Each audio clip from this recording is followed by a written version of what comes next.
নজরুলকে আমরা সঙ্গে পেয়েছি। প্রফেসর আসিফ নজরুল, আপনাকে আমাদের সাথে পেয়ে আপনাকে আমাদের কৃতজ্ঞতা জানাই এবং স্বাগতম। আপনি আমাদেরকে সময় দিয়েছেন। শফিকুল আলম, আপনি আমাদের সঙ্গে যুক্ত হয়েছেন। আপনার এই ব্যস্ত সময়ের মধ্যে আপনি আমাদের শুভেচ্ছা ও কৃতজ্ঞতা জানবেন। ট্রান্সশিপমেন্ট বাতিল করে দিল আওয়ামী লীগ আমলে করা, যেটা ট্রান্সশিপমেন্টের সুবিধা তারা দিতেছিল বা এই সেই। তো আমাদের কাছে কি এরকম কোন চুক্তি আছে যেটা আওয়ামী লীগ ইন্ডিয়ার সাথে করছিল, যেটা আমাদেরকে দেখানো তো যাইতে পারে? আপনি বাতিল না করেন, ইন্টারন্যাশনাল রিভিউ তো না দিতে পারেন, আপনি তো এটা দেখাবেন যে ভাই এই চুক্তি আওয়ামী লীগ ওদের সাথে করছিল, এর বিনিময়ে ওরা আমাদেরকে ট্রান্সশিপমেন্ট দিছিল, এখন এই ট্রান্সশিপমেন্টটা বাতিল করে দিয়েছে। এইটাও তো দেখানো সম্ভব, তাই না? এটা তো রিটালিয়েশন। আমার ওইটা মনে নাই এই কোন প্রেক্ষিতে তারা ট্রান্সশিপমেন্ট দিয়েছিল এটা মনে নাই। বাট আমাদের এই গভর্নমেন্টের কোন কথা হচ্ছে যে আমরা কোনো গোলামি চুক্তি করি না। আমরা ইন্ডিয়ার সাথে অবশ্যই ভালো সম্পর্ক চাই, খুবই ভালো সম্পর্ক চাই। বাট আমরা বারবার বলছি সমতা, ন্যায্যতা এবং মর্যাদার ভিত্তিতে হতে হবে। আমরা সেই জায়গাটায় আমরা দাঁড়িয়ে আছি। আমাদের একটা দাবি থাকে শফিক ভাই, আপনারা তো আমরা সবসময় সব জায়গায় পাই নাই, গোলামি চুক্তিগুলি একটু প্রকাশ করা হোক, আমরা এটা একটু দেখতেও চাই। আরেকটা জানা নাই, আমি এইটা আবার হোম মিনিস্ট্রি থেকে তাহলে আমি এটা পুরো ডিটেলসটা আমি নিয়ে নিব। 26 লক্ষ আমি জানি না, এটা মনে হচ্ছে এক্সাজারেটেড ফিগার। বাট যেটা হয় যে আমাদের কিছু কিছু জায়গায় আমাদের মিড ম্যানেজমেন্ট লেভেলে আমাদের সক্ষমতাটা কম। তো আমাদের ফ্যাক্টরি গুলো চান যে ওই জায়গাগুলোতে তারা ইন্ডিয়ান এবং শ্রীলঙ্কানদেরকে প্রিফার করেন, বিকজ ওই কাজগুলো ওনারা ভালো করতে পারেন। এই মিড ম্যানেজমেন্ট লেভেলে আমাদের সেই রকম মিড ম্যানেজার অনেক ক্ষেত্রেই নাই।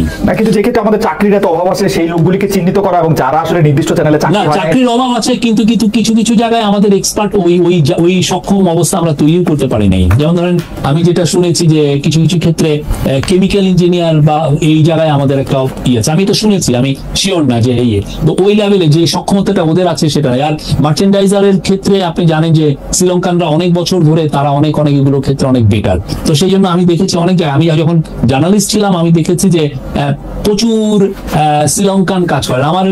আমার গ্রামের বাড়ি হচ্ছে মাগুরা, সেখানে এই জায়গায় তো বাংলাদেশে নেওয়া যেত।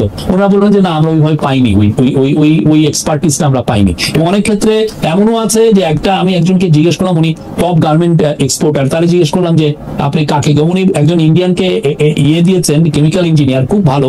উনি বলেন যে উনি ওনাকে 22 লক্ষ টাকা মান্থলি বেতন দিচ্ছেন, সেই লেভেলের ওনার ওই এক্সপার্টিস যেহেতু ওনার আছে। ওকে, শুনবে এটা তো আসলে বাস্তবতা থেকে, কারণ কেউ তো আর সাইধা একটা বিদেশিকে চাকরি দেওয়ার অনেক ঝামেলা আছে, তাকে বেশি বেতন দিতে হয়, তাদের পোলাপানদের জন্য বড় স্কুলে পড়ালেখার ব্যবস্থা করতে হয়, এটা প্যাকেজটা আসলে অনেক বড়, সেটা আপনি ঠিকই বলছেন। ডক্টর মোহাম্মদ ইউনূসের সাথে যারা আছেন, যারা বাংলাদেশটা পরিচালনা করতেছেন, তারা বেশিরভাগই দ্বৈত নাগরিক। এটা জনাব খলিলুর রহমানকে নিয়ে কথা উঠেছে, অনেকে বলেছেন যে জনাব খলিলুর রহমান রদার রহমান নামে তিনি ফেসবুক পরিচালনা করেছেন, তিনি আসলে ভোট দিতে যাওয়ার সময় অনেকবার অনেক কথা বলেছেন, তিনি মার্কিন যুক্তরাষ্ট্রের নাগরিক, কানাডা নাগরিক বলা হচ্ছে একজন, আপনি জানেন কাকে কাকে। তারপরে এরকম আমার শিক্ষক আলী রিয়াজ স্যার, তিনি তো বাইডেন সাহেবকে ভোট দিতে যাওয়ার সময় তিনি স্ট্যাটাস দিয়েছেন, এটা আমারই মনে আছে। তো এইটা কি ঠিক যে আমার কোনো অসুবিধা নাই, মানে বাংলাদেশ ক্রিকেট টিমের কোচ যদি বিদেশি হইতে পারে, প্রফেসর ইউনূস বিদেশিদের নিয়ে স্বাচ্ছন্দ্য বোধ করলে করবেন, আমার তো, কিন্তু এটা সত্য কিনা ব্যাপারটা?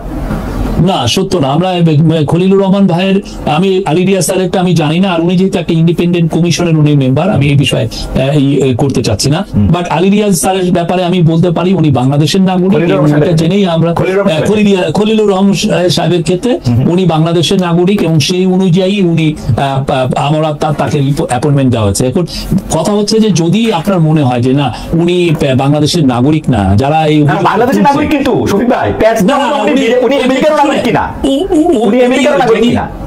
উনি বাংলাদেশের নাগরিক, কেউ যদি মনে করেন যে উনি এট দ্য সেম টাইম উনি আমেরিকান নাগরিক, তাহলে আমরা তাকে অনুরোধ করি যে আপনারা আমাদেরকে পাঠান এভিডেন্স।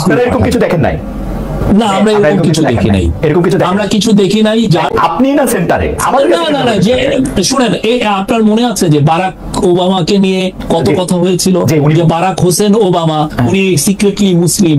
তো তখন ওইটা দায় তো বারাক ওবামার না যে বলা যে না আমি খ্রিস্টান, এটা তো বলার ওনার দায় না। এটা যে অভিযোগটা করবেন তার এটা দায়।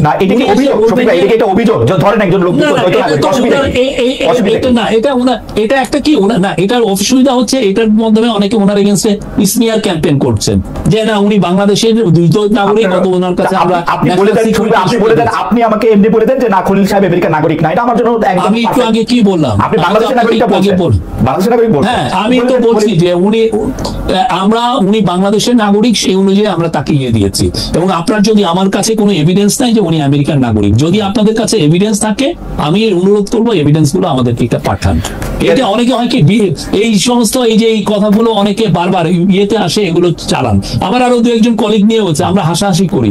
আমার কথা হলো যে এভিডেন্স গুলো আনেন। একজন বললেন যে আমার এক কলিগকে উনি নিজে ওনার পাসপোর্ট দেখেছেন, উনি কানাডার নাগরিক। একটা উনি ওনার সাথে আমি প্রতিদিন কাজ করি, উনি কানাডার নাগরিক না। এখন এই যে এই কথাগুলো এই যে শফিক ভাই কানাডার নাগরিক না, আপনি আপনার একটা কলিগ নিয়ে বলতে পারলেন, আপনি এটাও বলে দেন যে উনি আমেরিকার নাগরিক বা কানাডার নাগরিক না, তাহলে তো আমাদের জীবন সহজ হয়ে যায়। আপনি তো জানেন সাংবাদিকতা বাংলাদেশে কত চ্যালেঞ্জিং। আমার কাছে কোনো এভিডেন্স নাই যে উনি আমেরিকার নাগরিক। ওকে, আমার কাছে কোনো এভিডেন্স নাই। আমি জানি উনি বাংলাদেশের নাগরিক, এইটা। আর কারো কাছে যদি কোনো এভিডেন্স থাকে আমরা ওয়েলকাম জানাই, আপনি আমাদেরকে পাঠান এভিডেন্স। কিন্তু এই যে চিপ কথাবার্তা ইন্টারনেটে যারা বলেন, এবং এটা নিয়ে হয় কি একটা বাজার তৈরি হয়ে গেছে এই সমস্ত কথার, চিপ কথা। বাইরে যেটা হয় এগুলো করলে অনেকে এগুলোর ক্ষেত্রে ডিফর্মেশন করে যে না আপনি আমার সামাজিক মর্যাদা হানি করেছেন। তো আমার মনে হয় যে এইগুলো বিষয়ে যারা বলছেন, আমরা এগুলো বাংলাদেশে তো অনেক ইনভেস্টিগেটিভ জার্নালিস্ট আছে, বিদেশে আছে, তারা একটু দেখেন না কিনা। যেহেতু ওনারা এটা বাদ দিয়ে দিলেন, এখন আমরা আমাদের সক্ষমতাটা বাড়াতে চাচ্ছি। আমরা সিলেট দিয়ে এয়ার শিপমেন্ট চালু করেছি। আমরা, আপনারা দেখেছেন যে জেট ফুয়েলের দাম কমানো হয়েছে 16-17 টাকা পার লিটারে। এবং এট দ্য সেম টাইম আমরা যেটা করছি যে আমাদের এটার এফিসিয়েন্সি বাড়ানোর চেষ্টা করছি। ফলে যেটা হচ্ছে যে এখন কস্টটা অলরেডি মানে $5 থেকে কমে এসছে, কিছু কিছু ক্ষেত্রে 37.7% কস্ট কমে এসছে। কিন্তু আমাদের টার্গেট এটাকে $2.5 আনা, যাতে আমরা আমাদের সক্ষমতাটা বাড়াতে পারি। এটা আমাদের দরকার। আপনার মনে আছে 2014 সালে ইন্ডিয়ার মানে তরফ থেকে আগে আমাদের প্রচুর গরু আসতো, সেই গরুটা ওরা বন্ধ করে দিল যে কোনো গরু আসবে না। কিন্তু আপনি দেখেন এরপরে বাংলাদেশে গরু খামারের একটা গরুর বিপ্লব হয়ে গেছে। বাংলাদেশে এখন 5 লক্ষ জব তৈরি হয়ে গেছে যা সেই গরু খামারকে কেন্দ্র করে। আমরা মনে করি যে এটা it could B A blessing in disguise, আমার যাতে সক্ষমতাটা বাড়ে। খুবই ভালো কথা বলছেন যে রিটালিয়েশন তো করা দরকার নাই, সক্ষমতা বাড়লে তো এটা খুবই ভালো কথা। কিন্তু আমরা শুনছিলাম যে ওই সরকারের সময় আওয়ামী লীগ সরকার অনেকগুলি মানে যেটাকে আসলে খুব জনপ্রিয় ভাষায় বলা হয়তো যে গোলামি চুক্তি, দেশ বেঁচে ফেলার চুক্তি, এরকম অনেকগুলি চুক্তি করছে। সেই চুক্তিগুলি আপনারা পর্যালোচনা করছেন কিনা, সেই চুক্তিগুলি আপনারা সামনে আনতেছেন কিনা যে এই চুক্তিগুলি আসলে করা হয়েছিল, এই চুক্তিগুলি আমরা মানি না, এইভাবে দেশটা দিয়ে দিছিল আসলে আওয়ামী লীগ বা ইন্ডিয়াকে। আমাদের এনার্জির বিষয়ে একটা কমিশন আছে, সেই এনার্জি কমিশন অনেকগুলো চুক্তি রিভিউ করছে, that I can say. But এই যে